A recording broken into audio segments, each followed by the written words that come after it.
Bonjour à tous, j'espère que vous allez bien. Allez, on se retrouve dehors. On profite. Bon, ça a neigé un petit peu par ici, mais là, il n'y a plus beaucoup de neige parce que les températures sont positives cet après-midi.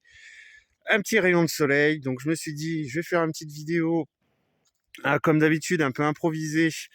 Et on va parler de qu'est-ce que c'est un potager en lasagne. Vous devez entendre souvent des buts en lasagne, des carrés potagers en lasagne, etc. Alors pourquoi je vais vous parler de ça? Tout simplement parce que maintenant ça fait 2-3 ans que je fais soit des carrés, bon là je l'ai acheté, c'est un rectangle, et je l'ai fait en version lasagne. Alors, déjà il faut savoir que la lasagne c'est une succession de différentes couches de matière. Donc entre la matière des matières organiques, entre l'azoté et le carboné. Qu'est-ce que vous avez comme matériaux azotés? Vous avez la tonte de quinzon, vous avez le fumier, vous avez les mauvaises herbes aussi, les déchets de cuisine, et tout ce qui est matière carbonée. Ça va être tout ce qui va être paille, carton, feuilles mortes. Ensuite, vous avez des éléments aussi qui sont, on va dire, 50-50, c'est-à-dire moitié carboné, moitié azoté. C'est le compost. Et alors, je ne maîtrise pas trop la chose, mais je crois que le BRF, Jean-Pierre, si tu as l'occasion de regarder la vidéo, tu vas peut-être pouvoir me dire si c'est vrai ou pas. Le BRF est aussi riche en azote qu'en carbone. Donc voilà. Donc, comme je vous dis, vous avez plusieurs versions, hein. La butte, hein, c'est souvent la butte en lasagne, on appelle ça. Si vous connaissez la chaîne de justement Jean-Pierre, hein, du potager de Luna, je crois que c'est l'année dernière, il a fait le test d'une immense butte en version lasagne. Mais quand je dis immense, c'est immense.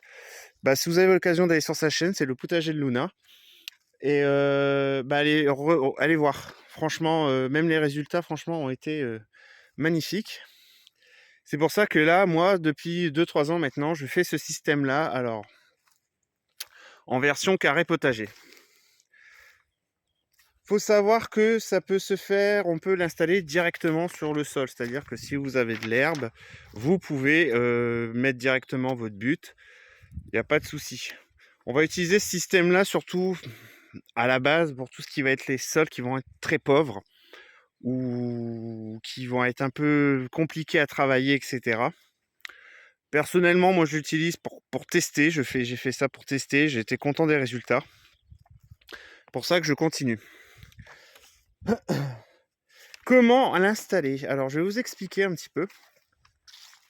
Alors je peux pas trop retirer les feuilles, tout ça, j'ai voulu regarder, mais la terre est bien gelée. Donc par exemple, moi je l'ai fait en version carré.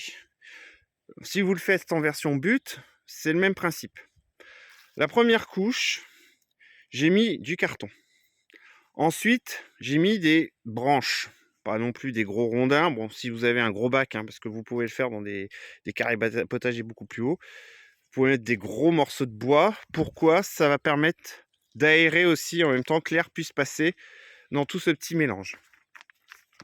Ensuite, vous pouvez faire vos couches. Donc, commencez soit par la matière donc carbonée, vous mettez soit des feuilles, de la paille. Moi personnellement, je mets de la matière azotée en premier. C'est-à-dire que je mets souvent, ça va être de l'herbe, si j'arrive à en trouver au moment des tontes. Ensuite, ça va être de la matière carbonée qu'il faut mettre au-dessus de l'herbe. Par contre, toujours bien penser à arroser chaque couche quand vous faites les couches. Ensuite, vous terminez, alors vous pouvez faire des buts entre 40 ou 50 cm. Hein. Après, il n'y a pas de règle précise sur la hauteur. Hein. Ce qu'il faut savoir, c'est qu'il faut toujours bien arroser vos couches.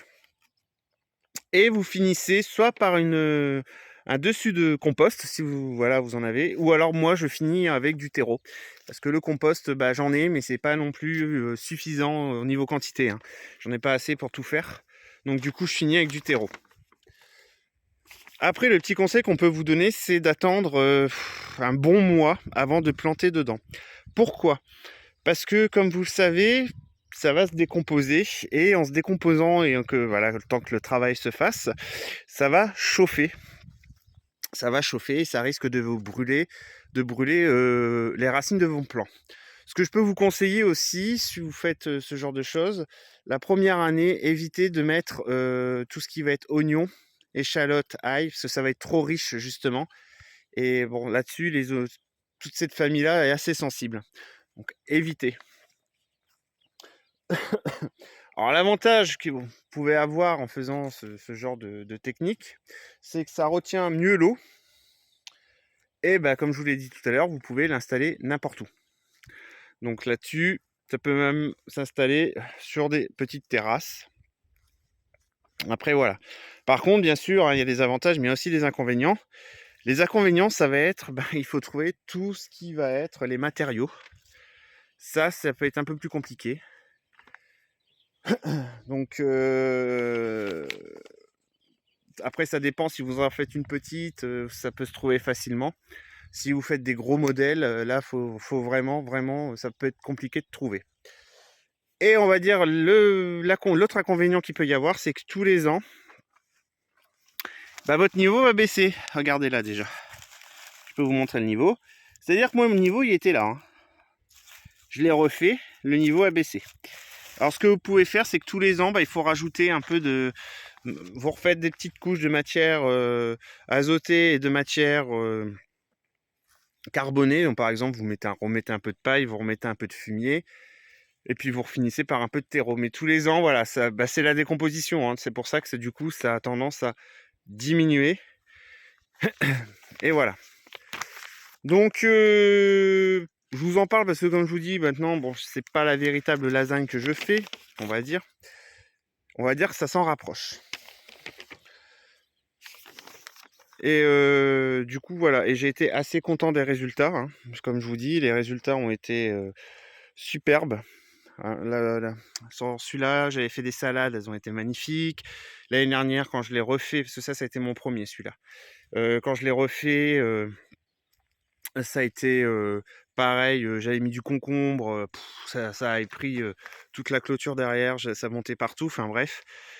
Et du coup, c'est depuis l'année dernière, j'agrandis, hein, je fais de plus, soit que je récupère les premiers carrés que j'avais, soit que j'en fabrique, soit je fais de la récup, hein, de rehausse de palette. Là, j'ai fait récupérer une rehausse de palette. Et l'année dernière, j'ai fait des rectangles. Alors ça a moyennement fonctionné. Je pense que j'ai vu trop grand. J'avais mis toutes les tomates, hein, je vais pas me plaindre, j'ai eu des tomates. Hein. Mais cette année, je vais bien renourrir ces rectangles. Et je vais refaire des tomates. Parce que j'ai besoin de toute la longueur pour faire mes tomates. Donc voilà. Je pense que j'ai fait le tour. Sur ce, partageons et apprenons ensemble. Et surtout sans jugement. Allez, bonne journée à vous.